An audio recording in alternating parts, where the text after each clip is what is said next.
63 yaşım var da, mənim üçün o 21-22 yaş ərəfələrində idi də.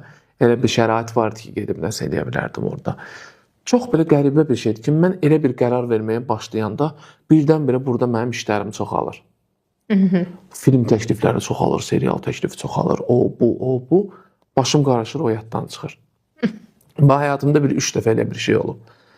Və bundan da əlavə mən düşünürəm ki, onu necə deyim ki, yaxşı çıxsın, onu düşünürəm. Yəni bizdən orada bir 50 dənədir. Yəni heç vaxt bir, necə deyim, bazarda pomidor satan adam birinci öz pomidorunu satacaq da, qonşusunun pomidorunu götürüb satmayacaq. Onun pomidoru qutarandan sonra məcburən baxsa ki, hətta çürük pomidor da var belə, onu götürüb satmaq istəyər. Və biz orada bəlkə 4-cü sort pomidoruq. Yəni elə bir şey fikirləşirəm də. Amma belə də baxaq, bu tərəfindən də baxsaq həmin hadisəyə, tutalım ki, biz öz məhsullarımıza, aktyora məhsul kimi baxsaq, biz onu xarici bazara hazırlamırıq, satmırıq, satmağa çalışmırıq. Bizə ümumiyyətlə məhsul kimi baxılmır axı.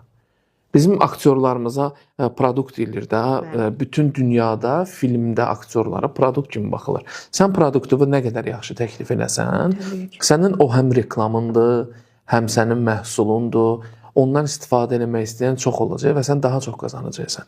Türkiyədə misal üçün nəyə görə onların filmləri dünya bazarına çıxır, hər yerdə satılır, onların aktyorları Netflix-ə qədər gedib çıxıb, Hollywood filmlərinə qədər gedib çıxıb, amma biz hələ ki indi Rusiya filmlərinə, Qazaxıstan filmlərinə 2, 3, 4 belə aktyorlar çıxa bilir. Bizə produkt kimi baxılmır.